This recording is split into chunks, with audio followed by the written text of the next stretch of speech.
Welcome back to Ben Salutes, and yes, finally I get to talk about this topic.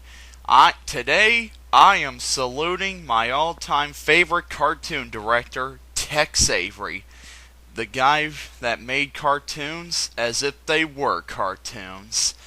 He started his animation career animating for Walter Lantz at Walter Lantz Studios, but then after that, the Leon Schlesinger, the head of the Looney Tunes in the 1930s, brought him into Warner Brothers because he thought he was going to make a good director, and man was he right. As soon as Tex Avery became a director for Looney Tunes, he broke the mold of what cartoons could do. He created some of the studio's most memorable characters. He created Bugs Bunny, Daffy Duck, and Elmer Fudd, and he also helped turn Porky Pig into the character he is today. Tex Avery was also a big influence on the other Warner directors. He influenced them to make cartoons wacky and entertaining. Tex Avery's philosophy was to do stuff that Walt Disney, the leader of animation at that time, wouldn't do. And a lot of the stuff that Walt Disney did was stuff that Tex didn't want to do. Tex wanted to make cartoons different, and wanted the cartoons to. And he is most famous for saying, "In a cartoon, you can do anything." After 7 years with Warner Brothers, Tex Avery left due to creative differences with Leon Schlesinger, and went over to MGM Studios, where his cartoons were even faster paced and even more wacky than ever. A lot of Tex Avery's famous creations at MGM are Droopy and Screwy Squirrel. Even at MGM, Tex Avery influenced William Hanna and Joseph Barbera, who were making the Tom and Jerry cartoons at that time, to make the Tom and Jerry cartoons more fast-paced and wacky. When Tex Avery was at MGM, he showcased his best work ever with the likes of Rockabye Bear, Blitz Wolf, and my favorite, Red Hot Riding Hood. After MGM, Tex Avery went back to Walter Lantz Studios to make cartoons, and he made four cartoons for Walter Lantz.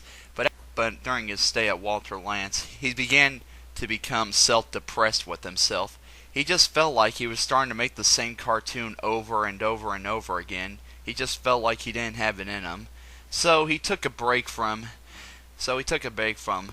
theatrical animated cartoons and went to animating commercials. And a lot of his most known commercials are creating the little animated bugs for the Raid commercials.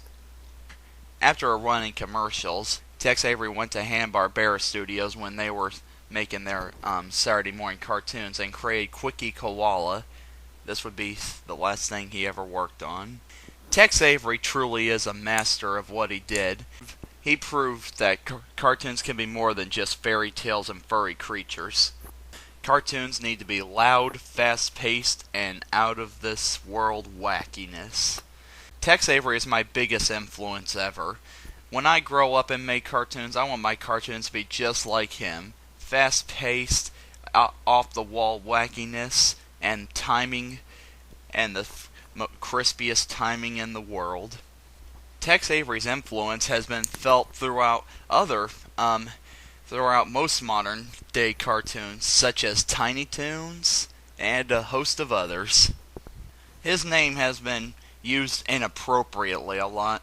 Like there was a cartoon that aired a while ago called The Wacky World of Tex Avery. Though it was wacky and it had the wackiness of Tex Avery, it wasn't funny at all. And most of the time it was just gross and wrong. Tex Avery truly is, in my opinion, the best animator ever made. Even though he only made over 140 cartoons, they truly are masterpieces of animation. It's sad because Tex Avery died right before his work was really appreciated by people, and that really is a shame. Oh well. I don't know a single cartoon fan that does not like Tex Avery cartoons, because I bet in a lot of people's mind, his cartoons are the cartoons people think of when they think of cartoons. Tex Avery, you're the man.